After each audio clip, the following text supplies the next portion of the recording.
வருமானம் 1972 ரூபா. Last month என்னோட இன்கம் 1,80,000 ரூபா. சரிங்களா? இந்த பிஸ்னஸ் ஸ்டார்ட் பண்ணுறதுக்கு முன்னாடி பார்த்தீங்கன்னா நான் வச்சிருந்தது என்னன்னு கேட்டிங்கன்னா ஒரே ஒரு டூ வீலர். சரிங்களா? திரும்ப நிறைய மீட்டிங்கில் அதை சொல்லிகிட்டே இருப்பேன். அந்த டூ வீலருடைய டயர் பார்த்தீங்கன்னா என்னோட வண்டி மட்டும் ஒரு ஸ்பெஷல். எதில் ஓடுன்னு கேட்டிங்கன்னா டியூப்பில் தான் ஓடும்.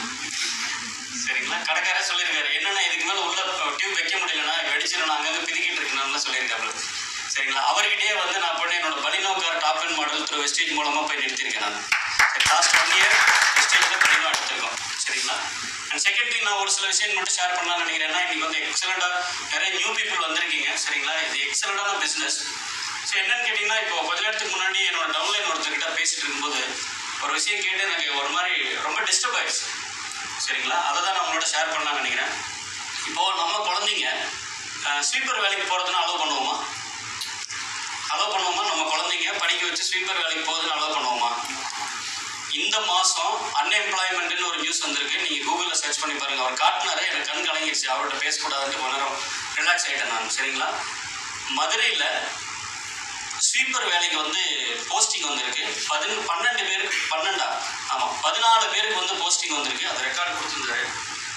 சரிங்களா? என்னன்னு கேட்டிங்கன்னா 14 ஸ்வீப்பர் போஸ்ட்டுக்கு யாரெல்லாம் அப்ளை பண்ணியிருக்காங்கன்னு கேட்டிங்கன்னா, majority of applicant from MBA, MTech, BTech டிகிரியில் இருக்கிற நம்மள மாதிரி குழந்தைங்க எத்தனை அப்ளிகேஷன் போட்டிருக்காங்கன்னா 4600 அப்ளிகேஷன் போட்டிருக்காங்க. இந்த ரேஞ்சில் இருக்கிற பீப்புள் மட்டும். எதுக்கு? ஸ்வீப்பர் வேலைக்கு. அதில் சம்பளம் போய் போட்டு பார்த்தேன், 15,000 ரூபா சம்பளம். சரிங்களா? நம்ம குழந்தைங்களை விடுவோமா அந்த மாதிரி? அப்போ நல்லா யோசிச்சு பாருங்க. இன்னைக்கு இருக்கிற இளைஞர்கள் அவனை ரியலைஸ் பண்ணிக்கிட்டு ஸ்வீப்பர் வேலைக்கு கூட போகிறதுக்கு தயாராக இருக்கிற ஒரு எக்ஸலண்டான கண்ட்ரியில் தான் நம்ம இருக்கோம். சரிங்களா? அதுக்கு ஒரு பெரிய அப்ளாஸ் கொடுங்க ஃப்ரெண்ட்ஸ். சூப்பரான விஷயம். நிறைய பேர் இன்னைக்கு போய் பிஸ்னஸ் போய் சொல்கிறதுக்கு சங்கடப்படுறோம். நம்ம கரெக்டாக நீங்கள் நியூ பீப்புள்கிட்ட போய் சொன்னால் என்ன பண்ணுவாங்க? சொன்னால் எடுத்துக்குவாங்களா? நிறைய பேருக்கு தயக்கம். இவர்கிட்ட சொன்னால் எடுத்துக்குவாரா, இவர் பண்ணுவாரா, இதெல்லாம் தயக்கம் இருக்குது. பட் நல்லா யோசனை பண்ணி பாருங்கள். இன்னைக்கு யங்ஸ்டர்ஸுக்கு அவ்வளோ பெரிய டிகிரி படித்தவங்களே தேர் ரெடி ஃபார் எதுக்கு? ஸ்வீப் பண்ணி கூட அவங்களோட லைஃப் ரன் பண்ணணுங்கிற நிலைமையில இன்னைக்கு பீப்புள் இருக்காங்க. பட் அவங்கள்ட்ட நம்ம போய் சொல்கிறோம்னா நம்மளுக்குள்ள ஒரு தயக்கம், நம்ம போய் சொல்கிறதில்ல. அந்த தயக்கத்தை உடைச்சா அவங்களோட லைஃப் நல்லா இருக்குமா, நல்லா இருக்காதா? ஸோ அது மாதிரி ஒரு எக்ஸலண்டான ஆப்பர்ச்சுனிட்டி. நல்லா யோசனை பண்ணி பாருங்க.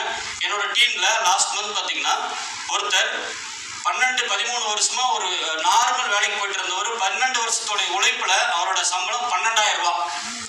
என்னன்னா 26 கிலோ வெயிட் குறைஞ்சதுனால டிபி வந்துடும், இதுக்கு மேலே வேலைக்கு போக வேண்டாம்னு சொன்னதுனால இந்த பிஸ்னஸ்க்குள்ள வந்தார்.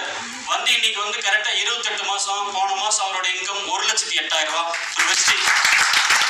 சரிங்களா? அந்த பையனோட வயசு 24. அதுக்குதான் நடக்கலையா? சரிங்களா? சரி, அவங்களுக்கு நம்மளுக்கு என்ன பெரிய டிஃப்ரெண்ட்? சரிங்களா? அடிக்கடி பாலாசர் இன்னொன்று மறந்துட்டேன் ஸ்டார்ட் பண்ணும்போது, எனக்கு இந்த பிஸ்னஸை இந்த மாதிரி ஒரு லைஃப் ஸ்டைலில் வாய்ப்பை கொடுத்தேன்னு கேட்டிங்கன்னா அந்த great leader Balasar and personally mentor by JP sir, personally mentor by Balasar. அவங்களுக்கு பெரிய அப்ளாஸ் கொடுத்துருங்க. சரிங்களா? ஏன்னா JP சார் சொல்லலைன்னா இந்த பிஸ்னஸ் நான் எடுத்துக்க மாட்டேன். இதுக்கு மேலே இந்த தொழிலே வேண்டாம்னு ஒதுங்கி உட்காந்துருந்தோம். பட் அவர் வந்து சொன்னதுனால தான் எடுத்தோம். சரிங்களா? அண்ட் என்னன்னு கேட்டிங்கன்னா இன்னைக்கு பாலாசர் அடிக்கடி பேசிட்டு சொல்லுவார். சரிங்களா? இந்த பிஸ்னஸ் என்னைக்கு என்னோடதுன்னு எடுத்து நம்ம பண்ண ஆரம்பிக்கணும், அன்னைக்கு பிஸ்னஸ் வளர ஆரம்பிக்கும் சொல்லுவார். சரியாட்டு சொல்லியிருக்காரு. ரோட்டு கடையில் கடை போட்டிருக்காங்களா இல்லைங்களா? போட்டிருக்காங்களா? அவங்களுக்குலாம் டெய்லி யாராவது ஃபோன் அடிச்சு சொல்கிறாங்களா? சாயந்தரம் 6 மணி ஆச்சுப்பா கடைக்கு போயிரு, இதெல்லாம் சொல்கிறாங்களா? என்ன தீர்ந்துருச்சு வாங்க, அது தீர்ந்துருச்சு சொல்கிறாங்களா இல்லைங்களா? ஏதாவது சொல்கிறாங்களா? அவர் பிஸ்னஸ் அவர் பண்ணுறாரு. கரெக்டாக அவருக்கு எதாவது டீச்சிங் கொடுக்குறாங்களா? டெய்லி வாரம் கோட் போட்டுக்கிட்டு வந்து எப்போ 3 லிட்டர் எண்ணெய் ஊற்றணும், அப்போ தான் 2 மீன் கரெக்டாக பொரிக்கும் அப்படின்னு எதாவது போடுறாங்களா என்ன? இல்லை. அவரோட பிஸ்னஸ் அவர் என்னைக்கு நினைக்கிறாரோ அன்னைக்கு பிஸ்னஸில் குரோ ஆகிறாரு. நீங்களும் என்னைக்கு உங்கள் பிஸ்னஸ்ன்னு நினச்சி நீங்கள் ரெஸ்பான்சிபிலிட்டி எடுக்கிறீங்களோ அன்னைக்கு தான் இந்த பிஸ்னஸ் வளரும். சரிங்களா? ரெஸ்பான்சிபிலிட்டி எடுக்காததுக்கு ஒரே ஒரு காரணம், இதை மட்டும் நான் சொல்லிட்டு முடிக்கிறேன். சரிங்களா? நிறைய பீப்புள் இப்போ வெளியில் போய் பேசணும் இல்லைங்களா? அவங்க எல்லாம் என்ன நினைக்கிறாங்கன்னு கேட்டிங்கன்னா ரொம்ப சிம்பிள். இந்த வியாபாரத்தை யார் ஒருத்தர் 2 வருடம் இந்த பிஸ்னஸை சின்சியராக பிஸ்னஸாக பில்ட் பண்ணுறாங்களோ, அதாவது அவங்களோட வேலையை கெடுக்காம, அவங்களோட ஃபேமிலியை டிஸ்டர்ப் பண்ணாமல், வேஸ்ட்டாக போகிற ஒரு நாளைக்கு 2 மணி நேரத்தை இந்த பிஸ்னஸுக்கு சின்சியராக கொடுத்தா அவங்களோட இன்கம் 1,00,000 ரூபா வருங்கிறது ப்ரூவ் ஆயிருக்கு. சரிங்களா? ஒன்றே மட்டும் நான் ஷேர் பண்ணலாமா? எதனால அது நடக்கிறது இல்லை? சரிங்களா? இந்த ஒரே ஒரு ரீசன் தான் நான் நினைக்கிறேன்.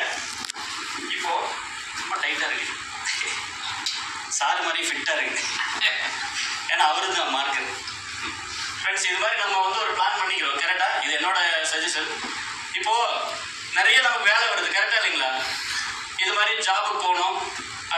ஃபேமிலியை பார்க்கணும். அடுத்து பார்த்தீங்கன்னா அன்னைக்குன்னு பார்த்து நம்ம சொந்தக்கார பொண்ணு வயசுக்கு வந்து என்னமோ வச்சுக்கோங்க ரைட்டா. இன்னொரு கல்யாணம் இருக்கும், இன்னொரு கிடா வெட்டு இருக்கும், ஆஃபீஸ் மேனேஜர் ஏதோ ஒரு வேலை சொல்லியிருப்பாரு, நீங்கள் வெஸ்டீஜ் இந்த இடத்துல வச்சுருப்பீங்க. இப்போ இதெல்லாம் பார்த்து எல்லாம் பம்ப் அடிச்சிருக்காங்க இல்லையா. இப்போ என்ன பண்ணிருப்போம், ஓ வெஸ்டீஜ் நல்லா தான் இருக்குது போல இருக்கு, அழகாக ஒரு பையன் பேசி ஒரு 1,80,000 வாங்கணும்லாம் சொன்னால் நம்மளும் பண்ணிடலாம், நீங்கள் ஒரு டெசிஷன் எடுத்துட்டு போவீங்க. பொதுவாக பண்ணுவாங்க ரைட்டா. சரி வீட்டுக்கு போகணும்னு என்ன சொல்லுவாங்கன்னா சொல்லுவீங்க, நாளைக்கு இந்த பிஸ்னஸ் கண்டிப்பாக சூப்பராக பண்ணிடலாமான்னு. உடனே வீட்டுக்காரம்ப ஒரு முக்குன்னு சொல்லுவாங்க, ஏங்க நீங்கள் வேறு நாளைக்கு அந்த பொண்ணு வீட்டில் ஒரு விசேஷம் இருக்குது போய் ஆகணும். என்ன பண்ணுவாங்க, அந்த அம்மா சொல்லிடுச்சுன்னா மறக்க முடியுமா?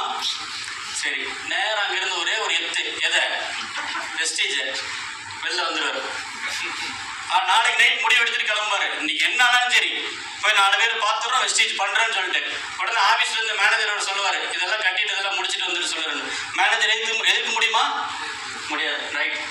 சரியா, அடுத்து பிளான் பண்ணுவார், வர்ற சண்டே கட்டாயம் பண்ணிடலான்னு. அங்கிருந்து போகணும் ஒரு மாப்பிள்ளை, எல்லாம் ரெடியா இருக்கு, நீ மட்டும்தான் மிஸ். சரியா, நீ மட்டும்தான் மிஸ். என்ன பண்ணுவான், சரி ரைட் இன்னைக்கு ஒரு நாள் தானே சண்டே லீவ், வெஸ்டீஜுக்கு ஒரு எத்து. சரியா, ஏன் சொல்லுங்க, ஏன் வெஸ்டேஜ் இத்தனை உதவ வாங்குதுன்னா, இவர்கிட்ட இங்கே வாங்க சார். சார் வந்து என்ன பிஸ்னஸ் பண்ணுறீங்க சார்? மில்க் கம்பெனி வச்சுருக்கேன். ஒரு எத்தனை ஆயிரம் ரூபா போட்டிருப்பீங்க சார்? நிறைய க்ரோஸ் கணக்காக இன்வெஸ்ட் பண்ணி. நிறைய க்ரோஸ் போட்டிருப்பீங்க. உங்களுக்கு இந்த மாதிரிலாம் விசேஷம் வருமா? நிறைய வருமா? எல்லாம் போவீங்களா? இல்லை கம்பெனிக்கு போவீங்களா? முதல்ல கம்பெனி தான் பார்ப்போம். முதல்ல கம்பெனி பார்ப்பாரு கரெக்டா. உங்களுக்கு ஞாயிற்றுக்கிழமை போனலாம் வருமா? போவீங்களா? ஆனால் கம்பெனி பார்த்துட்டு போவீங்களா? கம்பெனிக்கு தான் இல்லை இதை எட்டி வச்சுட்டு அங்கே போயிருவீங்களா? ஃபஸ்ட்டு கம்பெனி அப்புறம் 2வது. ஃபஸ்ட்டு கம்பெனி 2வது கரெக்டா. தேங்க்யூ ஒரு பெரிய அப்ளாஸ் கொடுங்க. அப்போ இவர் 10 லட்சமோ 50 லட்சமோ பணம் போட்டிருந்தாருன்னா என்ன நினைப்பாரு, ஐயோ என் காசு இருக்கு, அந்த பொண்ணு விசேஷத்துக்கு முடிங்க, நான் கண்டிப்பா வந்து கையெழுத்து போட்டு போயிடுறேன். கரெக்டா. இங்க என்ன சொல்லுவோம், மாப்பிள்ள எல்லாம் எடுத்து வை, நான் வந்துடுறேன், இதான் வந்துடுறேன் பிசினஸ் பண்றேன். கரெக்டா போகுமா போக மாட்டோமா? அப்போ வெஸ்டீஜுக்கு ஒரு 10 லட்சமோ 20 லட்சமோ பணம் போடுற மாதிரி கொஞ்சம் கம்பெனிக்கு சொல்லுங்க சார். ஒரு 20 லட்ச ரூபா கொடுத்தாதான் உள்ள வரணும்னு சொன்னா என்ன நடக்கும், இந்த பிசினஸ் நடக்கும்.